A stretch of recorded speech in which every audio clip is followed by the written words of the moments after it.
Terkena impoten setelah penyakit stroke. Bagaimana cara menangani dan apakah ada harapan supaya bisa normal lagi penisnya? Bersama saya, Dr. Jeffrey Albari Tribowo, spesialis andrologi, ahli reproduksi pria pertama di Banjarmasin, Kalimantan Selatan. Dan teman saya, Dr. Antoni Lutfi Jenitra, spesialis neurologi. Oke, spesialis neurologi ini spesialis saraf ya? Iya. Salah satu penyakit yang paling sering disaraf, betul nggak nih, yang dirawat inap itu karena stroke? Betul, salah satu penyakit terbesar juga bahkan di Indonesia. Nah, menariknya ya, betul nggak Ton? Kamu pernah nggak menghadapi pasien yang stroke, dia kontrol rawat jalan, tiba-tiba dia sulit ereksi?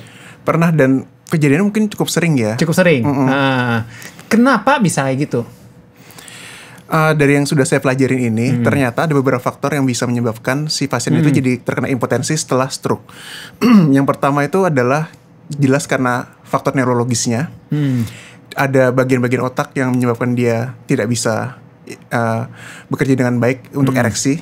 Kemudian yang kedua, itu tuh adalah karena efek samping dari obatnya, terutama seperti obat-obatan beta blocker. Kemudian yang ketiga, hormonal. Yaitu juga karena pengaruh dari otaknya yang terkena, itu jadi hormonnya juga terganggu. Kemudian yang ketiga, yang keempat ini yang paling sering ini ya, psikologis ya. Psikologis dari pasien yang sudah merasa saya sudah terkena penyakit, habis itu sudah tidak bisa sembuh dan stres yang berlebih itu. Kemudian itu sih yang paling sering. Oke, jadi ada banyak faktor ya. Nih menarik nih, kita bahas satu-satu. Pertama dari otak ya. Jadi kan orang stroke ada kelainannya di otak ya, Ton ya. Pasti ya, ada yang dia perdarahan, ada yang dia apa istilahnya ya, iskemik tuh istilahnya, kurang darah ya mungkin ya, aliran darahnya tersumbat. Nah, saya pernah nemuin Ton, ada kasus ya, orang dia riwayat stroke, tiba-tiba prianya itu menjadi hiperseks aktif secara seksual, dia nggoda-goda ke wanita lain segala macam. Itu kan karena otak yang menginhibisi fungsi seksual jadi hilang gitu ya. Iya. Pernah gak nemuin kasus seperti itu? Habis stroke tiba-tiba perilaku seksualnya jadi aneh. Iya betul. Kalau untuk menemuin pasien yang seperti itu sendiri saya belum pernah. Tapi kalau dari mungkin ilmu yang sudah kita pelajari dan juga dari sejarahnya mungkin sudah ada yang seperti itu. Orangnya jadi lebih bukan bergairah ya, dia jadi lebih tidak taat peraturan, lebih suka mengganggu, habis itu lebih kasar seperti itu. Tapi kalau saya temuin sendiri mungkin bukan jadi lebih hiperseks ya atau seperti itu, tapi mungkin dia lebih kasar terhadap keluarganya. Betul. Nah, itu ada juga sering terjadi. Jadi sama istrinya dia pengen hubungan seksual terus ya. Tadi mungkin karena ada fungsi otaknya gitu ya, yang mengalami kerusakan setelah stroke ini ya. Nah, terus Antoni juga ada bilang tadi tentang masalah obat-obatan. Nah, ini menarik ya. Jadi memang ada obat-obatan yang memiliki efek samping menurunkan fungsi ereksi. Tadi Antoni bilang ada obatnya namanya itu golongan beta blocker ya. Beta blocker itu memang sering digunakan untuk darah tinggi. Untuk taunya itu dia tuh yang ujungnya ada olol-olol biasanya ya isinya ya. Tapi memang sering jadi pertanyaan bagi pasien, loh obat ini saya minum ada obat beta blocker, berarti saya nggak boleh minum ini dong. Nah gimana Ton, apakah dia harus stop atau seperti apa baiknya nih kalau ada pasien stroke, dia karena efek samping obat, lebih baik gimana? Memang obat-obatan seperti beta blocker itu bisa menyebabkan efek samping impotensi itu tadi ya. Tetapi tidak banyak yang terkena karena efek samping obat itu. Jadi tetap saya sarankan untuk meminum obat sesuai dengan anjurannya. Tetapi jika memang ada terjadi gangguan ereksi tadi itu, mungkin bisa di stop dulu atau dilaporkan dulu ke dokter yang menanganinya. Karena bisa diganti obat yang lain ya? Bisa diganti. Betul. Jadi memang kalau obat itu kan ada banyak dan memang nggak semua obat pukul rata akan menyebabkan gangguan ereksi. Betul. Ya? Jadi mungkin bisa dipertimbangkan untuk penggantian obat ya. Nah, penyebab ketiga ada hormon, keempat psikis. Nah, ini menarik nih. Orang stroke lebih rentan depresi dan cemas gitu Ton setelah kena stroke? Iya. Untuk orang stroke sendiri, bayangkan orang yang terkena penyakit yang sudah segini besarnya itu, kemudian dia juga mengalami kelemahan anggota gerak kayak gitu, dia tidak bisa bekerja seharian hanya di rumah, mungkin itu akan benar-benar terkena psikisnya. Apalagi jika dari keluarganya juga tidak ada support yang memadai ya, misalnya dari keluarganya juga mengeluh karena kondisi dari pasien, ini juga akan semakin memperberat dari kondisi psikis pasien. Karena kan kalau kita bicara hubungan seksual kan pasti perlu bagian tubuh semuanya ya, kita untuk perlu memberikan rangsangan dan lain-lain. Kalau dia masih ada kurang optimal pergerakannya, itu pasti akan ngehambat juga gitu ya, dia tidak bisa memberikan pemanasan dengan tepat gitu ya. Jadi pasti penyembuhannya perlu waktu dan juga supaya psikisnya supaya percaya diri lagi gitu ya untuk berhubungan seksual. Nah, tapi pertanyaannya adalah, emang boleh pasien kalau setelah stroke untuk hubungan seksual lagi?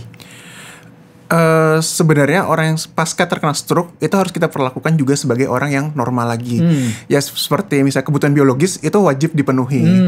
Karena kalau misalnya itu tidak dipenuhi, mungkin akan ada rasa di dalam dirinya juga yang tidak terpuaskan atau tidak tersampaikan. Nah itu juga kurang baik untuk psikis dan juga untuk kondisi pasiennya. Jadi sebetulnya nggak ada masalah ya. Kalau dari pemahaman saya sih kita harus hati-hati kalau misalnya dia tuh ada penyakit jantung yang cukup berat. Karena kan hubungan seksual tuh seperti olahraga ya. Nah kayak apa ya istilahnya itu kayak kita naik turun tangga. Nah itu mungkin kewaspadaan kalau dia naik turun tangga aja udah sesek, jalan sesek ya. Nah itu hati-hati. Tapi kalau nggak ada masalah itu, udah rehabilitasinya cukup baik, sebetulnya boleh-boleh aja ya untuk hubungan seksual ya dengan pasangan. Ya sebenarnya konsepnya adalah setelah orang sakit kan tidak mungkin langsung bekerja atau berkegiatan yang berat. Jadi ya bisa perlahan, misalnya dari orangnya itu berjalan, berdiri, berjalan itu lebih ke berlari kecil seperti itu. Nah, sama seperti hubungan seksual juga kita mungkin tidak langsung memaksakan setelah 1-2 bulan pasca terkena stroke langsung berhubungan seksual, mungkin bisa perlahan dahulu, tidak langsung yang berat-berat seperti itu. Oke, jadi bertahap pada prinsipnya ya. Mulai dari aktivitas-aktivitas ringan sampai nanti ujung-ujungnya diharapkan bisa hubungan seksual lagi juga ya. Kalau pada nih, kita mungkin melenceng dikit. Pada wanita, mungkin dia lebih tertutup ya. Kalau laki-laki kan dia perlu ereksi. Pernah nggak sih ada wanita mungkin efeknya juga dia mengganggu untuk fungsi seksual. Mungkin dia jadi, mohon maaf, susah lubrikasi atau basah gitu. Kalau sampai sekarang sih belum ada pasien ya. Entah itu karena memang dia malu untuk menyebutkannya atau memang tidak ada kejadian seperti itu. Tetapi sampai saat ini saya memang tidak pernah menemukannya. Karena mungkin wanita dia lebih tertutup ya. Walaupun gak menutup kemungkinan kan faktor psikis dia kena stroke wanita kan dia jadi stres, akhirnya cemas dan timbul keluhan untuk lubrikasi kan faktor pengaruh juga ya dari otaknya segala macam. Makanya sebetulnya ya keluhan penyakit seksual setelah stroke itu beberapa kali sering ditemui. Dan itu sebetulnya bisa diperbaiki ya. Asalkan kita mau berkonsultasi dan mendapatkan penanganan dengan tepat. Nah itu yang sering kesalahpahaman ya. Nah menariknya ya Dr. Anthony ya. Untuk stroke ini sebetulnya saya cukup sering menemui ternyata orang-orang sebetulnya sudah mengidap impoten tuh sebelum kena stroke. Jadi dia itu awalnya kena impoten dulu, dibiarin lama-lama 5 tahun gak dapat pengobatan, baru timbul stroke. Ya. Karena sebetulnya ya impoten itu atau disfungsi ereksi ada kelainan pembuluh darahnya juga, tapi masih yang di pembuluh darah kecil di penis. Dibiarin lama-lama akhirnya kena pembuluh darah yang besar di otak. Nah sekarang gimana sih kita harus ngewaspadaan ini supaya nggak timbul stroke? Mungkin dari orang-orang yang awalnya udah ada penyakit tertentu. Karena tadi kadang orang mau biarin aja, oh aku ada gangguan ereksi, biarin aja. Sampai udah stroke kan akhirnya mengganggu keseharian. Gimana caranya supaya dia mencegah itu? Oke, sebelum kita mencegah mungkin kita sedikit membahas tentang penyakit pembuluh darah itu sendiri ya. Sebenarnya kan memang penyakit-penyakit karena kelainan pembuluh darah ini kan bisa banyak ya. Misalnya kalau terkena di bagian vital jadi susah untuk ereksi. Kemudian kalau misalnya di mata bisa sampai menyebabkan gangguan penglihatan dan lainnya. Kemudian kalau di jantung bisa kena sakit jantung, dan kalau misalnya di otak itu bisa menyebabkan stroke tadi itu. Makanya itu bisa salah satu mungkin gejala-gejala yang sudah bisa kita waspadai ya jika orang itu memang ada gangguan vaskular atau pembuluh darah tadi itu bisa kemungkinan dia faktor risiko untuk terjadi stroke juga. Jadi untuk menghindarinya adalah yang pertama adalah tekanan darah tinggi. Nah, itu adalah faktor risiko yang sering terjadi pada orang-orang stroke. Ya, kita jadi harus bisa mengendalikan tekanan darah kita dengan apa caranya? Yang pertama adalah mungkin kita harus lebih rajin olahraga. Kemudian untuk makanan kita juga bisa mengurangi makanan-makanan yang tinggi garam. Kemudian yang kedua kita bisa mengendalikan gula darah kita. Zaman sekarang kan kita banyak sekali ya orang-orang yang sudah terkena diabetes di usia muda. Itu juga faktor risikonya itu gula darah. Kita bisa dengan menakar jumlah konsumsi gula harian kita ya, misalnya seperti minum minuman yang manis, kemudian seperti makanan kue atau roti yang manis, kemudian juga sebenarnya untuk nasi dan juga roti-rotian itu juga termasuk gula ya, tetapi tidak setinggi misalnya dengan gula-gula yang dari kue-kuean itu ya. Habis itu juga selain itu kita juga bisa mengendalikan dengan kolesterol kita. Kolesterol itu dari misalnya makanan yang digoreng. Nah, makanan yang digoreng, habis itu santan juga itu juga tinggi akan kolesterol. Kemudian untuk daging sendiri sebenarnya daging sendiri itu mitosnya memang katanya menyebabkan kolesterol tinggi, tetapi tidak. Sebenarnya menyebabkannya itu adalah cara pengolahannya, misalnya seperti goreng atau dimasak tadi. Dan yang membuat tinggi itu misalnya seperti jeroannya, itu yang bikin tinggi. Ya itu sih, jadi kita harus bisa mengendalikan faktor risikonya. Tadi juga seperti faktor risiko lainnya, seperti misalnya ada penyakit jantung atau pembuluh darah, itu juga bisa menyebabkan risiko terhadap terjadinya stroke sendiri. Oke, jadi faktor-faktor tadi ya, darah tinggi, gula, kolesterol itu harus dikontrol dulu. Pentingnya check up ya. Makanya yang menariknya ya, saya kan sering menemui pasien gangguan ereksi usia 40 tahun. Datangnya ke saya keluhannya gangguan ereksi. Tapi ketika saya cek gula dan kolesterol, tinggi banget. Iya. Mereka jadi nggak sadar dengan itu. Karena mungkin apa ya, banyak orang yang sering terlena, nggak sadar untuk medical check up. Alasannya sering mungkin takut ketahuan penyakitnya. Dan takut nanti minum obat dok, malah minum obat lama nanti kena sakit ginjal. Nah itu gimana? Kadang kan orang terutama yang udah mau stroke atau sedang pengobatan stroke kan harus minum obatnya panjang. Iya. Itu safety-nya gimana? Iya benar sekali. Kata kuncinya adalah medical check up secara berkala. Itu sangat penting karena kita tidak tahu kondisi tubuh kita saat ini. Meskipun kita di luar terlihat sehat atau baik-baik saja, tapi kita tidak tahu bagaimana di dalamnya. Dan kebanyakan mungkin mindset orang Indonesia sendiri ya. Yang pertama adalah orang itu takut ketahuan sakitnya apa. Betul. Mending kita nggak cek medical check up tadi daripada kita tahu kita sakit apa. Yang kedua adalah ini sakitnya cuma mungkin pusing doang atau mungkin kita cuma nggak enak badan aja. Akhirnya menyepelekan sakitnya. Ternyata pas sudah diperiksa sakitnya itu sudah lumayan terlanjur. Kronis seperti itu. Jadi lebih baik dideteksi dari awal. Betul sekali. Nah sekarang ya Anthony ya, kita kan tinggal di Kalimantan Selatan.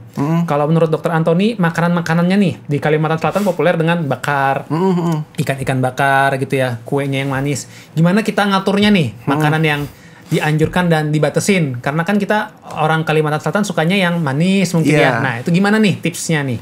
Iya, kalau untuk kita bagi dua dulu ya, untuk makanan asin dan manis ya. Untuk di Banjarmasin sendiri mungkin makanannya yang paling sering itu ada tinggi santan ya.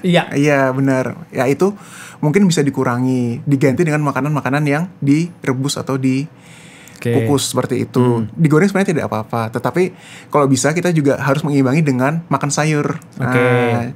Kemudian terutama untuk yang makanan itu ya, makanan-makanan yang goreng-gorengan tadi ataupun yang santan tadi ya, kalau bisa kita tambahkan dengan sayurnya. Kemudian selain kita makan makanan utama tadi yang asin tadi, kita juga pasti ingin ada makanan-makanan pendamping kan, kayak yang manis-manis kayak kue-kuean kita. Di Banjarmasin ini mungkin cenderung untuk makanannya sendiri agak terlalu manis ya menurut saya ya. Nah itu tuh gulanya mungkin sudah banyak sekali, itu mungkin bisa dikurangin. Atau kalau misalnya mau, bisa bikin sendiri di rumah. Jadi kita tahu takaran gulanya, atau kita bisa menggantinya dengan gula stevia. Betul. Seperti itu. Jadi kita lebih safety lah untuk kita sendiri. Kalau bakaran, ikan bakar itu gimana? Ikan bakar itu kalau untuk pembuluh darah, gangguan pembuluh darah stroke ini ya, mungkin saya masih belum terlalu tahu bagaimana apa untuk sebab akibatnya, tetapi itu lebih mengarah ke arah kanker ya mungkin, karena sesuatu yang bakar-bakar itu sendiri kan karsinogenik ya, jadi mungkin bisa cukup dikurangin, atau bagian yang sudah gosongnya itu bisa tidak dimakan saja, bagian dalamnya aja yang dimakan. Masalahnya kan yang gosong itu yang enak. Iya betul sekali. Iya kan, kalau ada ikan ada gosongnya kadang itu yang lezat banget itu ya. Iya benar. Saya juga kadang suka itu, harus ngebatasin juga nih berarti ya. Nah, ini yang paling terakhir ya. Jadi pada orang-orang yang pernah kena penyakit stroke, sering pertanyaannya adalah, boleh nggak nih saya minum obat ereksi ya? Kalau dari saya sendiri pada prinsipnya adalah kita harus ngecek ya, apakah stroke-nya ini masih baru atau enggak. Kalau misalnya nih udah lewat 3-6 bulan, kemudian stroke-nya terkontrol, dari saya sih biasanya akan memberikan obat ereksi. Beberapa kali saya memberikan, saya terapi hormonnya, saya cari tahu apakah ada faktor psikis yang mengganggu, itu sih relatif aman. Nah, kalau dari dokter Anthony sendiri, gimana nih untuk penggunaan obat-obat ereksi? Kita kan mungkin familiar obat-obat yang seperti merek Viagra gitu-gitu ya. Seperti apa kalau misalnya pada pasien yang sudah riwayat stroke dulu? Baik, untuk pasien-pasien stroke dengan mau menggunakan obat-obatan seperti Viagra tadi ya. Mungkin kalau dari saya sendiri sarannya adalah yang pertama, untuk fase akutnya sudah terlewati dulu. Berapa lama? Kalau untuk fase akut dari stroke sendiri itu sekitar 7 hari ya. 7 hari itu sudah, habis itu baru fase penyembuhannya. Ya itu tuh untuk fase penyembuhannya sendiri mungkin sekitar sampai 3-6 bulan. Dan pasien sudah dalam kondisi stabil. Kemudian untuk faktor risiko seperti hipertensi terutama karena berhubungan dengan pembuluh darah tadi, itu sudah teratasi, baru bisa kita berikan untuk obat-obat ereksinya. Tapi tetap harus kewaspadaan ya. Karena gini, banyak obat-obat palsu ereksi yang beredar. Kemudian obat ereksi itu juga ada yang tidak boleh dicampur dengan obat jantung khususnya ya. Misalnya dia ada pengobatan obat jantung itu yang isinya tuh nitrat. Nah, itu nggak boleh minum obat ereksi. Jadi tetap pastinya harus dipastikan dulu ya, bisa konsultasi dengan dokter sarafnya dan atau ke dokter andrologi untuk tahu nih kira-kira memungkinkan nggak nih untuk terapi pengobatan ereksi. Betul sekali. Karena banyak orang itu kadang dia pengen, oh aku ada stroke nih, ya udah aku jangan konsumsi obat kimia ereksi, aku minum jamu aja. Nah, itu sering salah pahaman karena nganggap jamu itu aman. Padahal sebetulnya ya jamu-jamuan itu dicampur juga obat-obat bahan kimia dan sering dosisnya nggak tepat. Sebaiknya dihindari aja konsumsi jamu-jamu. Kalau dari saya sih gitu, kurang menyarankan ya Dokter Antoni. Nah, itu tadi Dokter Antoni untuk penanganan pada kasus gangguan ereksi pada pasien stroke. Semoga bisa bermanfaat dan kita ketemu lagi di video-video selanjutnya.